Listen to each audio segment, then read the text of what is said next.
Human beings resonate with stories. And if we can find those few anchor stories that will attract the type of person that we want to work with, man, you can tell those stories until the end of time and you're going to have more business than you know what to do with. But what we do is we think, oh, we have to have something novel to say. We get bored of our own stories. But today I want to give you examples of the ways that I use stories day in and day out that drive people to my business, get people to sign up to my community, engage with social media posts, and how I actually don't have all that many stories, and you don't need to either. But I'll share the way that I use stories to find people who are at kind of a tipping point where they're ready for a change and they need to have this epiphany moment to be like, yeah, no, I think I get that, and now I'm going to commit. Now I'll do it. I suspect you have a few of the same, but maybe you haven't quite figured out how to make them tactical, put them to work for you. That's what we're going to talk about today. Come on in. It's story time.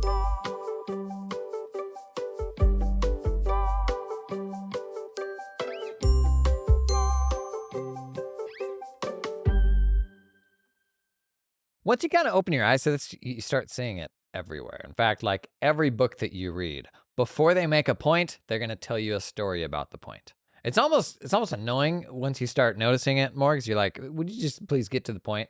And I am all about first principles thinking, which oftentimes storytelling, you're able to sort of cherry pick the story that sort of proves your point. But the fact remains, when it comes to the way that people make buying decisions, stories are really powerful. And maybe the example of this that I use the most, that you're most familiar with, is around picking a practice management system, where there's two ways that I could present that to you. I could say, hey, come over here and complete this form and get a practice management system recommendation. Or I could tell you the story of how I burned 3 years in my firm and over $100,000 going to the wrong practice management system, getting 40 people, training them for 10 months, finally making the switch. With all these change-averse accountants, you know how hard that is. We got 3 months into it, and I'm like, we made the wrong decision. And that whole story, there's a 30-second version of that story. There's a 10-minute version of that story that I'll use in talks oftentimes. And when you get to the end of that story, everybody's palm sweaty. Oh my gosh, that's your biggest fear, right? And then at the end, you say, what if I could tell you in the next 90 seconds, I could give you a recommendation that would ensure that you would never make the same mistake that I just did? And then I hand them off to that form or tool or whatever you want to call it. That's the power of storytelling. It's completely different. In our day-to-day, there's entire political campaigns that are built on just a few stories that resonate people. And increasingly, folks will make buying decisions or choose professional help based on how it aligns with the way they see the world. This notion of affiliation. They want to feel like they belong with the people that they work with. And I'd actually say now more than ever, that's increasingly becoming the case, where they want to feel like you're one of them. They want to feel like you belong. A podcast I did recently about delegation and these moments where I realized I had to commit to a willingness to be out of touch. This podcast resonated. I heard from a lot of people that it was really helpful for them. And all it was a bunch of these stories of these epiphanies. So to 10,000-foot view the outline of that podcast and how I did it, I ran through 6 stories. 1, the story of how me not mandating the final tech decision for my team and ultimately being out of touch on the granular details of why we made that final decision, that put the team in touch. That enabled my team. 2nd story, not doing the work that my team was doing, tax prep, bookkeeping, all that stuff, put me out of touch for how to do it, but put me better into touch with how to standardize processes and the value of doing so.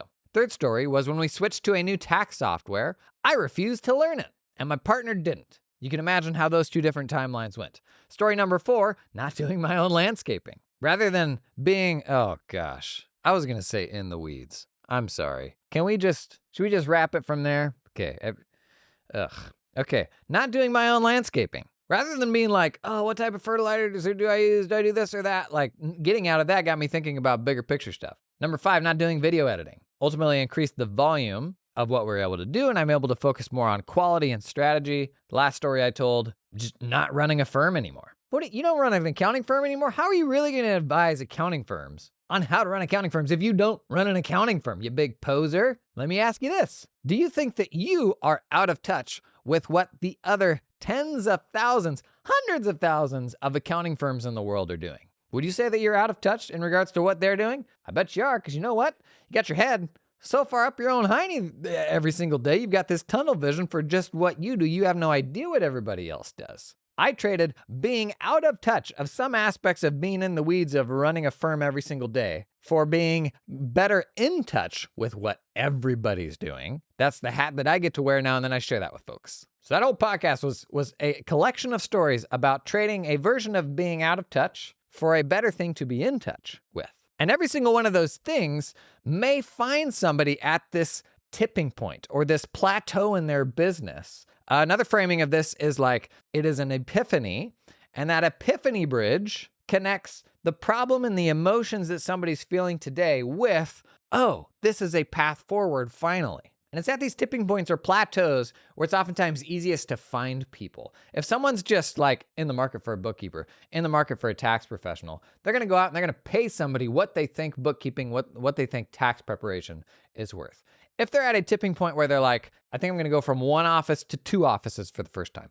I think I'm gonna hire like a manager for the first time. They're at this plateau or this tipping point where they know they need to do a thing, but they may not know how, but they can see the opportunities that it will enable for themselves in the business by getting over this hump. And those are actually very clear examples of where they're like, they think they know what they need to do. Arguably, even juicier examples are like, I'm stuck on this thing and I don't know where to go next. Like, how is it that we can't seem to get our accounting firm work to feel more systematized?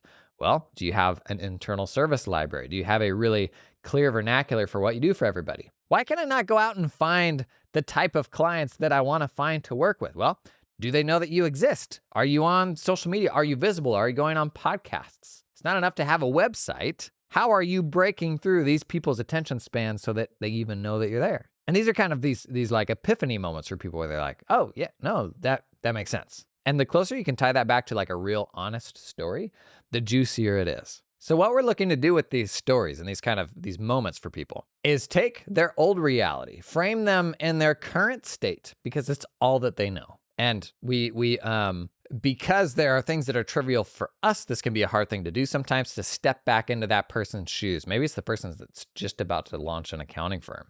Maybe it's the person that's still like a lurker and never posts on social media. It can be hard to put yourself back into that person's shoes the more success you have. So that's the first part of what you're trying to achieve with these stories. Think about where they're at with their current reality. Second, what is the epiphany? What is the story that arrives at that epiphany? And then third, what is that new reality where the epiphany resolves the struggles of your current reality, paints a picture of a new reality in a perfect world that somebody just like them has experienced? If it's hypothetical, that's not that interesting. You're like, is that real? If it's somebody that looks and talks and thinks just like you, like the more that person can relate with the main character of the story, the more they'll be like, oh, that is possible for me. It's why I think, social proof, more than me shouting at you about what to do, social proof, I think, is the most powerful thing out there. You may hear an off-the-wall idea and you're like, yeah, logically that makes sense. But it's not until you see a bunch of other people having success with that idea that you actually buy into it. You're like, okay,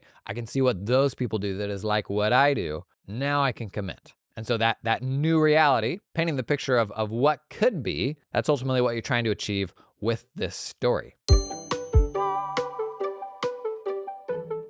This episode is sponsored in part by Client Hub. It is tech change season. When you gotta make those hard decisions, and a practice management system decision, that's just about the most stressful tech call you can make. But let me simplify it for you. Comes down to the 4 C's: capabilities, client experience, clarity, and community. When it comes to capabilities, there's a lot of PMs with all sorts of capabilities. They do all the things. But Client Hub, it sets itself apart with 2 things specifically. It's built to support CAS/bookkeeping work with QuickBooks and Xero integrations.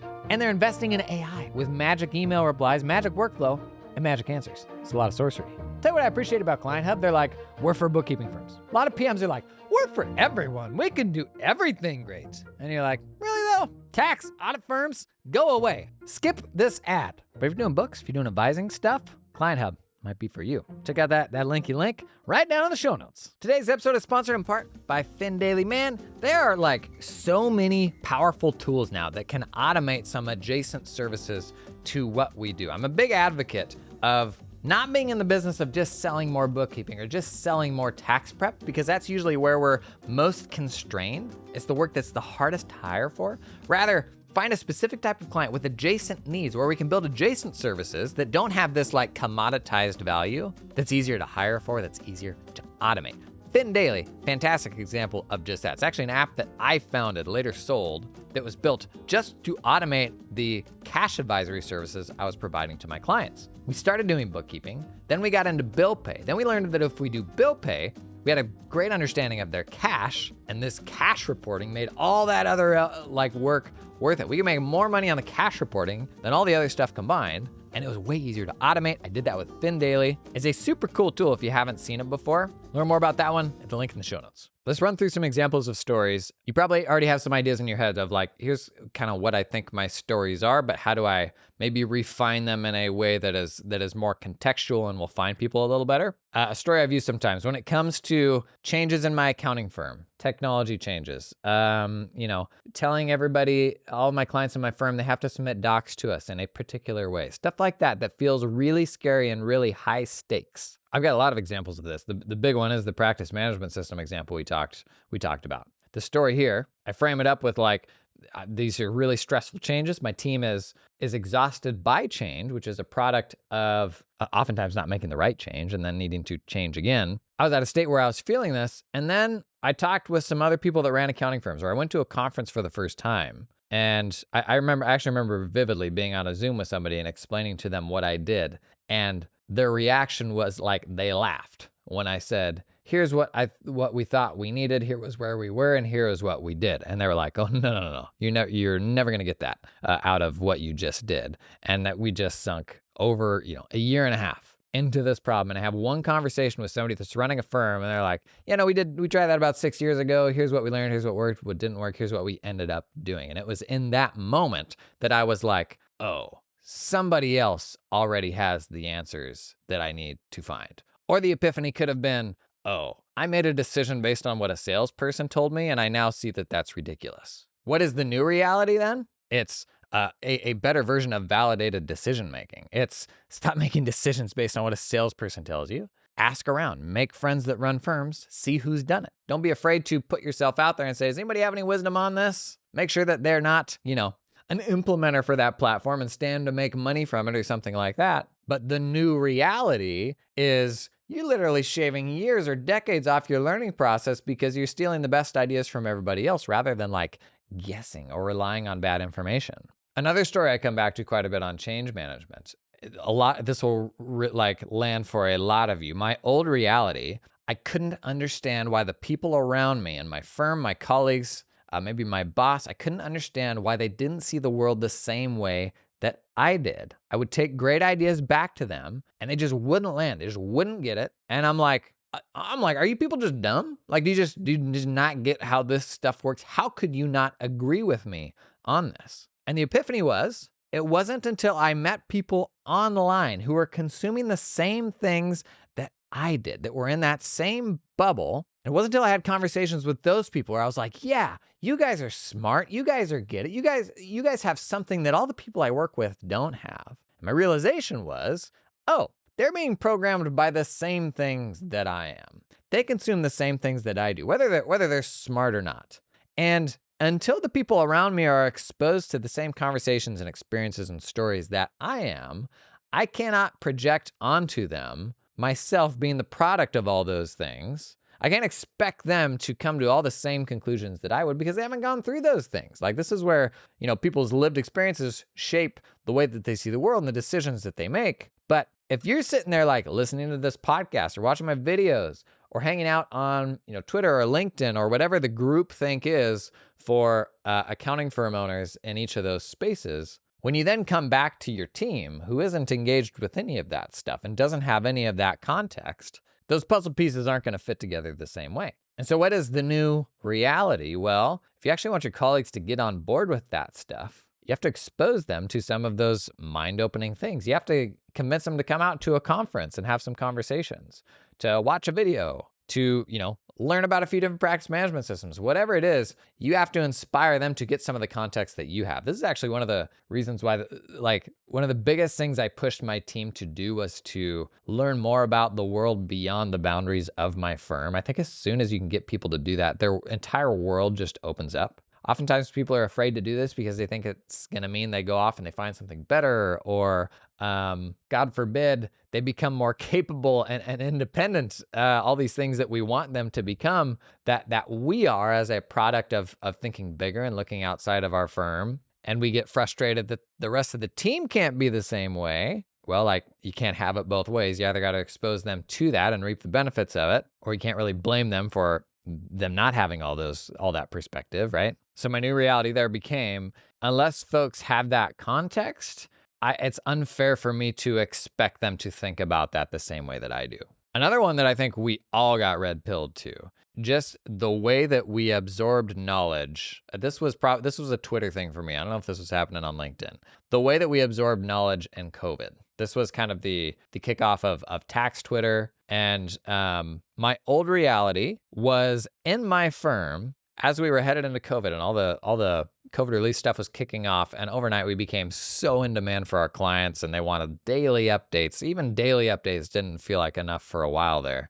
My colleagues were almost like, I don't know that I believe you, how much you think you know about this stuff. How are you learning all of this? How are you plugged into every little thing that's coming out?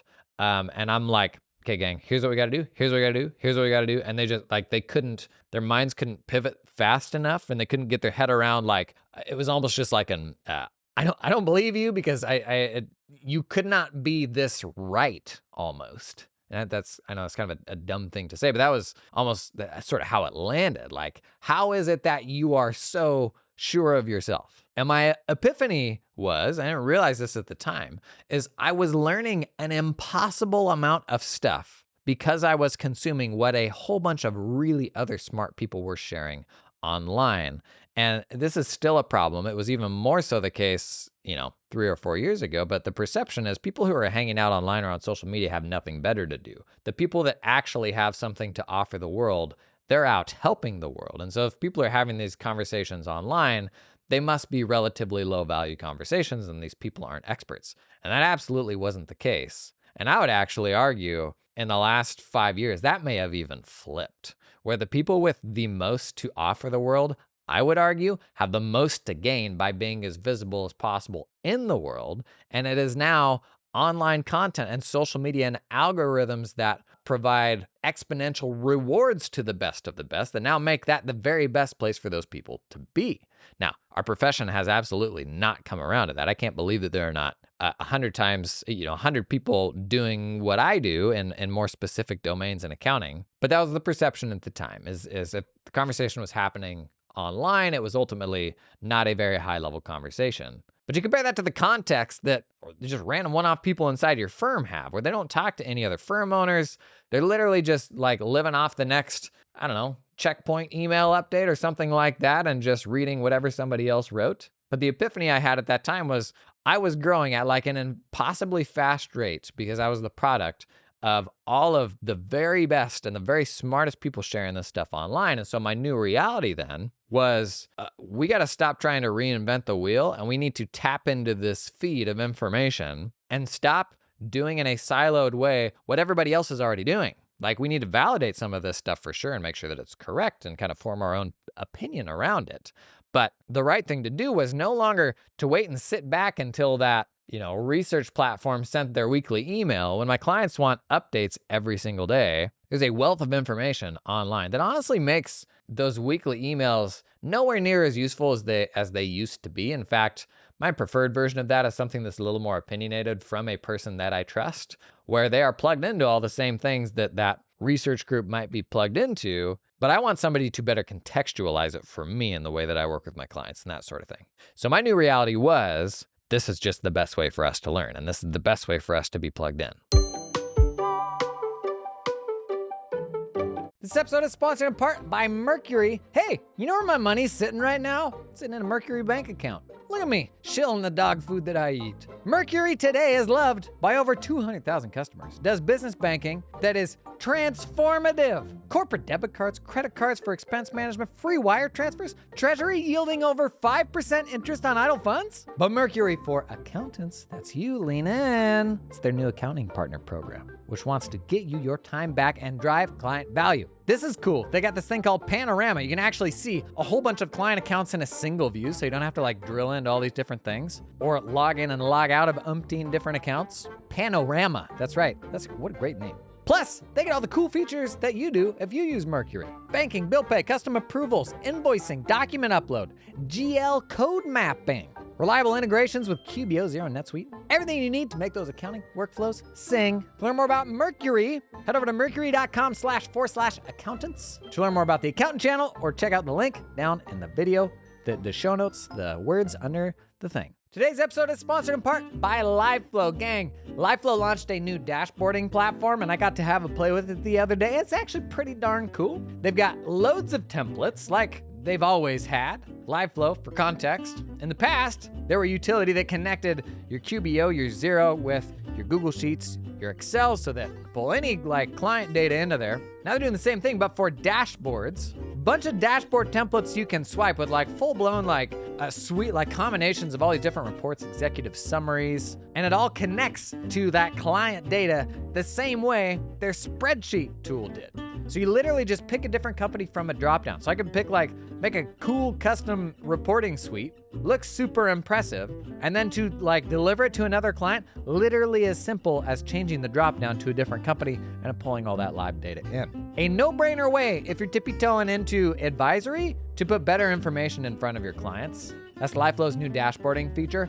Learn more, the link down in the show notes. So 3 kind of bits to these stories that we're looking for. 1, what is the old reality, or the current reality that person is stuck in? 2, what is the story that leads to an epiphany that resolves that to get to 3, the new reality that they desire? And too often, especially in service businesses, because we're not product companies, we're not exposed to the value of investing in a thing and then selling that thing 1,000 times. In service businesses, we can sometimes fall in love with reinventing the wheel more than we need to, because every scenario is unique and every case is different. And we can sometimes let that infiltrate every aspect of our businesses when it really doesn't need to. And part of this is impacted by the internet and what social media enables, and how we now have more reach and access on an unbelievable scale than we've ever had before. There's over 1 billion people on LinkedIn, but the same people who won't post on LinkedIn will go to a chamber meeting, a room of 20 people, and 80% of them are realtors. What you're looking for is the juiciest story, the one that finds,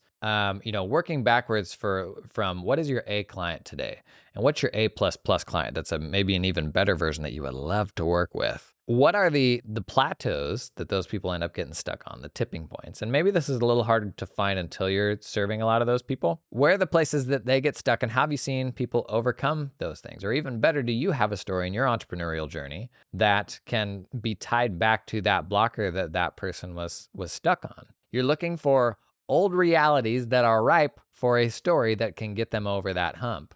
And these days, with as big as the world is, like, there is so much wisdom in just finding the very best version of that thing and cranking on it until the end of time.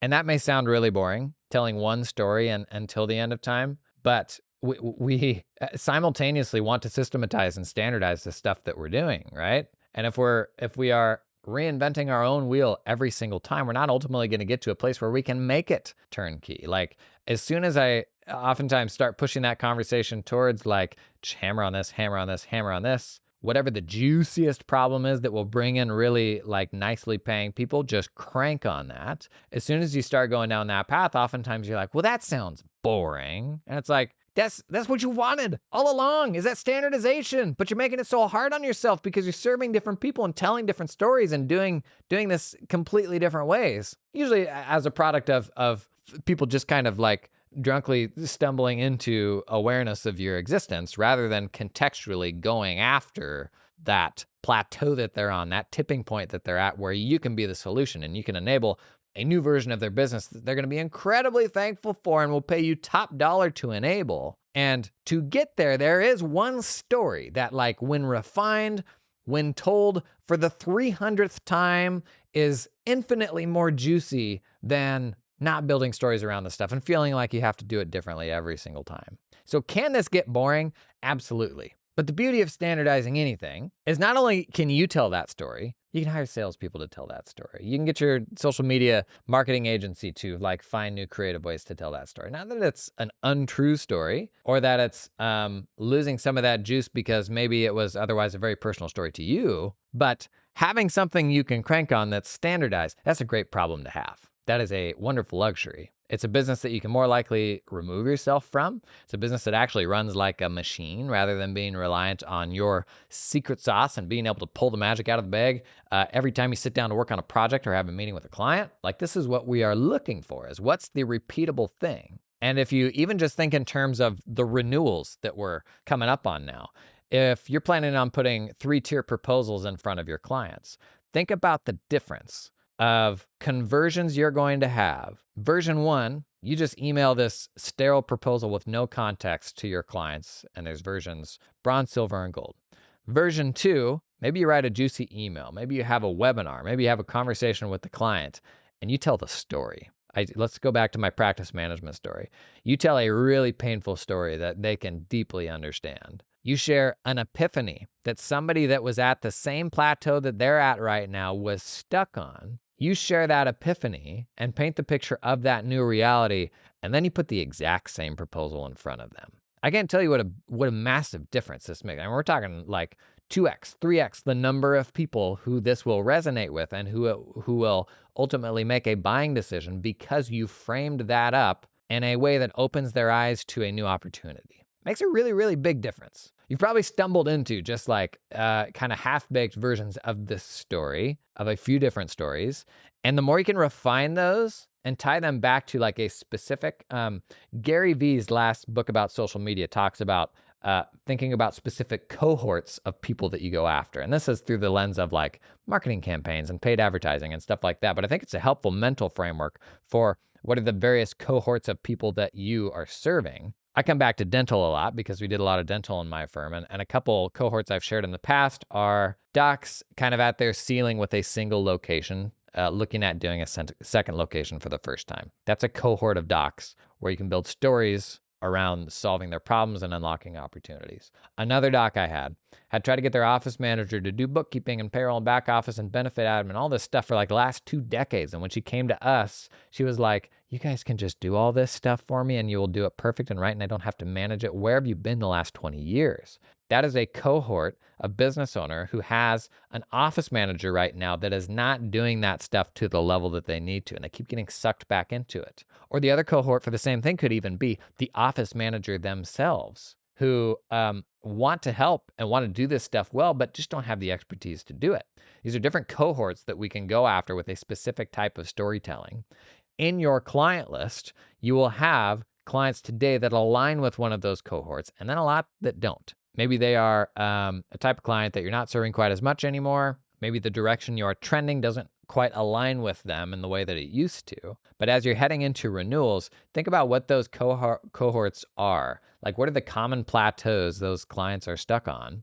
And with a bit of storytelling, man, that can massively change the success you have in renewal season to get them onto something that is not more for your firm. That's not the goal, just to do more work, but better work for your firm. If gold is just 2 times the work of silver and you're getting paid 2 times the money, don't do that. That's probably not worthwhile. Maybe it is if you're serving a smaller number of clients then, but gold has to be better. So how does that get to paying you 1.5x, 2x for the same volume of inputs? Let's just say that, compared to the next step down that value ladder, the silver package, whatever it is. Stories, those epiphany moments, those can be a huge enabler for you.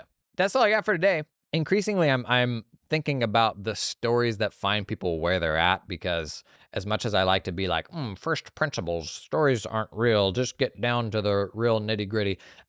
We are just, as humans, we are wired where that just connects in a way that nothing else does. I actually like don't really like it because I hate how people will cherry pick stories just to prove a point. It drives me nuts. But I don't know. Lately, I've been playing that game more, and it works on me. And I think it finds people because buying decisions are emotional decisions. Like you can't just pretend that that's not part of it. Thanks for coming and hanging today. I'll see you in the next one.